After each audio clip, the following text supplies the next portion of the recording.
কোনো রাসায়নিক যৌগে বা অণুতে বন্ধনজোড় ইলেকট্রন এবং মুক্তজোড় ইলেকট্রন কতটি আছে এটা যদি আমাদের বের করতে হয় তা প্রথমত আমাদের কোন বিষয়গুলোর দিকে লক্ষ্য রাখতে হবে। আমি একটা উদাহরণের মাধ্যমে যাই। দেখো, যদি বলা হয় যে পানির অণুতে কতটি বন্ধনজোড় ইলেকট্রন আছে আর কতটি মুক্তজোড় ইলেকট্রন আছে, তথা bond pair electron and lone pair electron যদি আমাদেরকে বের করতে বলে তাহলে কি করতে হবে। দেখো, সুন্দর একটা কৌশল আছে এখানে। আমরা এখানে দেখব যে যে দুইটা মৌল নিয়ে বা যে মৌলগুলো নিয়ে অণুটা গঠিত হয়েছে তাদের আমরা গাঠনিক সংকেত একটু লেখার চেষ্টা করব। আসলে মূলত এই মুক্তজোড় ইলেকট্রন বা বন্ধনজোড় ইলেকট্রন এইগুলো মূলত সমযোজী যৌগ বা অণুর ক্ষেত্রে সাধারণত এগুলো যাচাই করতে বলা হয়।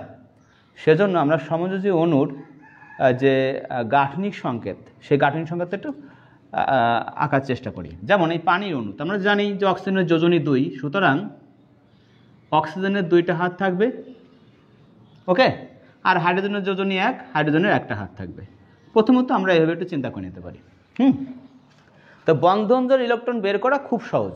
বন্ধনজোড়টা হচ্ছে অণুতে যতগুলো বন্ধন আছে, হ্যাঁ, প্রতিটা বন্ধন একটা সমযোজী বন্ধনকে তোমরা এরকম হাত দিয়ে দেখায়। তাহলে একটা সমযোজী বন্ধনে তো আমরা জানি 1 জোড়া ইলেকট্রন শেয়ার হয়, তাহলে প্রতিটা সমযোজী বন্ধনে 1 জোড়া করে ইলেকট্রন আছে। আর ইলেকট্রন বন্ধন গঠন করতে যে ইলেকট্রনগুলো ব্যবহার করা হয় মূলত সেই ইলেকট্রনগুলোকে বলা হয় বন্ধন ইলেকট্রন বা বন্ধনজোড় ইলেকট্রন। তাহলে একটা বন্ধনে 1 জোড়া ইলেকট্রন থাকে, সুতরাং এখানে বন্ধন আছে কয়টা? 2টা। সুতরাং এখানে প্রতি বন্ধনে 2টা করে ইলেকট্রন থাকলে এখানে মোট ইলেকট্রন আছে 4টা। তাহলে আমরা এখানে বলবো যে bond pair electron বিপিই, bond pair electron এখানে 4টি, অথবা আমরা বলবো 2 জোড়া। ঠিক আছে, 4টি বন্ড পেয়ার ইলেকট্রন অথবা আমরা বলবো 2 জোড়া বন্ড পেয়ার ইলেকট্রন। ওকে, যদি বলা হয় যে অ্যামোনিয়া অণুতে বন্ধনজোড় ইলেকট্রন কয়টি আছে? আমরা দেখতে পাচ্ছি নাইট্রোজেনের যোজনী 3, হাইড্রোজেনের যোজনী 1, সুতরাং একটা নাইট্রোজেনের 3টা বন্ধন আছে এখানে। আমি সেই বন্ধনগুলো দেখাই। আর হাইড্রোজেনের যোজনী যেহেতু 1, প্রতিটা বন্ধনে নাইট্রোজেন থাকবে আর হাইড্রোজেন থাকবে। ওকে, তা এখানে বন্ধন আছে কয়টা? এখানে বন্ধন আছে 3টা, আমরা দেখতে পাচ্ছি। সুতরাং এখানে বন্ধনজোড় ইলেকট্রন বিপিই 6টি বা 3 জোড়া। এখন লক্ষণীয় বিষয়, যদি বলা হতো এই পানির অণুতে এবং অ্যামোনিয়া অণুতে মুক্তজোড় ইলেকট্রন কতটি আছে, যখন আমরা মুক্তজোড় ইলেকট্রন সংখ্যা হিসাব করব তখন কিন্তু আমরা বন্ধনটা দেখব না। হ্যাঁ, যারা বন্ধনে অংশগ্রহণ করে তারা আছে বন্ধনজোড় ইলেকট্রন, আর যারা বন্ধনে অংশগ্রহণ করেনি তারা মুক্তজোড় ইলেকট্রন হবে। এখন বন্ধনে অংশগ্রহণ করেনি কারা, এটা হলো প্রথমত বিষয়।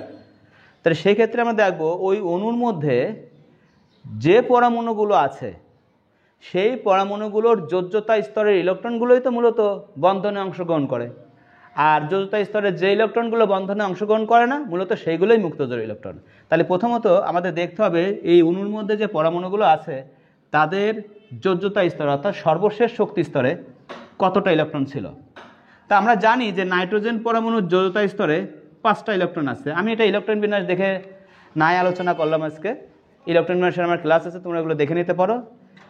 একটা পরমাণুর পারমাণবিক সংখ্যা দেখে তাই ইলেকট্রন বিন্যাস কীভাবে নির্ণয় করা যায়। তা নাইট্রোজেনের যোজ্যতা স্তরে বা সর্বশেষ শক্তি স্তরে 5টা ইলেকট্রন আছে। তো খেয়াল করো, আমি 5টা ইলেকট্রন দিয়ে রাখছি। এই 5টা ইলেকট্রনের দেখো 3টা ইলেকট্রন কিন্তু 3টা হাইড্রোজেনের সাথে ইলেকট্রন শেয়ার করছে, ফলে 3টা ইলেকট্রন বন্ধনে অংশগ্রহণ করে বলছে নাইট্রোজেনের যোজ্যতা স্তরে 2টা ইলেকট্রন আছে যারা কোনো বন্ধনে অংশগ্রহণ করেনি। এবং আমরা দেখব শুধু নাইট্রোজেন না, আমরা দেখব হাইড্রোজেনও কয়টা ইলেকট্রন আছে যোজ্যতা স্তরে। আমরা জানি হাইড্রোজেনের ইলেকট্রন একটাই আছে এবং সে একটা ইলেকট্রন কিন্তু দেখো অ্যামোনিয়ার অণুর মধ্যে বন্ধনে অংশগ্রহণ করে ফেলছে, সুতরাং হাইড্রোজেনের কিন্তু কোনো মুক্ত ইলেকট্রন নাই। তাহলে আমরা বলতে পারি যে এই মোট অণুতে মুক্ত ইলেকট্রন আছে শুধু নাইট্রোজেনের 2টা। সুতরাং আমরা বলতে পারি অণুতে লন পেয়ার ইলেকট্রন এলপিই মানে মুক্ত জোর ইলেকট্রন আছে 2টি বা 1 জোড়া। ওকে, যদি বলা হতো পানির অণুতে কতটি মুক্ত জোর ইলেকট্রন আছে, হাইড্রোজেনের তো কোনো মুক্ত জোর ইলেকট্রন নাই এখানে, নিশ্চিত হাইড্রোজেনের যে 2টা ইলেকট্রন ছিল সেই 2টা ইলেকট্রন এখানে শেয়ারে অংশগ্রহণ করে ফেলছে। অক্সিজেনের যৌথ স্তরে আমরা জানি 6টা ইলেকট্রন থাকে, তাই তো? তো এখানে সেই 6টা ইলেকট্রন আমি দেখাই। এই 6টা ইলেকট্রনে দেখো 2টা ইলেকট্রন 2টা হাইড্রোজেনের সাথে শেয়ার করছে। তার মানে কি পানির অণুতে অক্সিজেনের 2 জোড়া ইলেকট্রন আছে যারা কোনো বন্ধনে অংশগ্রহণ করেনি, এবং পানির অণুতে হাইড্রোজেনের কোনো মুক্ত জোড় ইলেকট্রন নাই। তাহলে পানির অণুর মধ্যে হাইড্রোজেন এবং অক্সিজেন পরমাণুতে মোট মুক্ত ইলেকট্রন আছে 4টি বা 2 জোড়া। ঠিক আছে, তাহলে আমরা বলতে পারি অক্সিজেনের এখানে লোন পেয়ার ইলেকট্রন আছে 4টি বা 2 জোড়া। এইভাবে আমরা একেবারে খুব সহজেই কীভাবে বুঝতে পারি একটা অণুর মধ্যে যতগুলো পরমাণু আছে সেই পরমাণুর মধ্যে কি কি বন্ধন আছে, সমযোজী বন্ধনগুলো কি কি আছে। এই সমযোজী বন্ধনে প্রতিটা সমযোজী বন্ধনে 1 জোড়া করে বন্ধন জোড় ইলেকট্রন থাকে, কারণ তারা বন্ধনে অংশগ্রহণ করে। আর ওই অণুর মধ্যে যে পরমাণুগুলো আছে প্রতিটা পরমাণুর সর্বশেষ শক্তি স্তরে যে ইলেকট্রনগুলো বন্ধনে অংশগ্রহণ করেনি সেই ইলেকট্রনগুলো হচ্ছে ওই অণুর মধ্যে থাকা মোট মুক্ত ইলেকট্রনের সংখ্যা। ওকে, তো আমি আরেকটা উদাহরণ হিসেবে নিতে পারি। ধরো আয়োডিন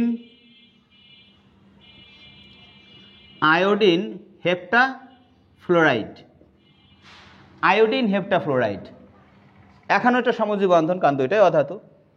তা আয়োডিন হেপ্টাফ্লোরাইড থেকে আমরা বুঝতেই পারছি যে ফ্লোরিনের যোজনী 1 আয়োডিনের পাশে লেখা হয়েছে, আর আয়োডিনের আসলে তো হ্যালোজেনের যোজনী 1 আমরা জানি, কিন্তু মূলত কখনো কখনো আমাদের যে বন্ধনগুলো গঠিত হয়, অণু গঠিত হয় জারণ সংখ্যার ভিত্তিতে, এখানে আয়োডিনের জারণ সংখ্যা +7।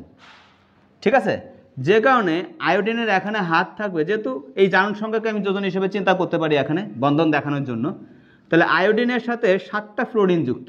তাহলে আমি যদি এভাবে লিখি যে আয়োডিনের 1 2 3 4 5 6 7টা বন্ধন আছে, কার সাথে?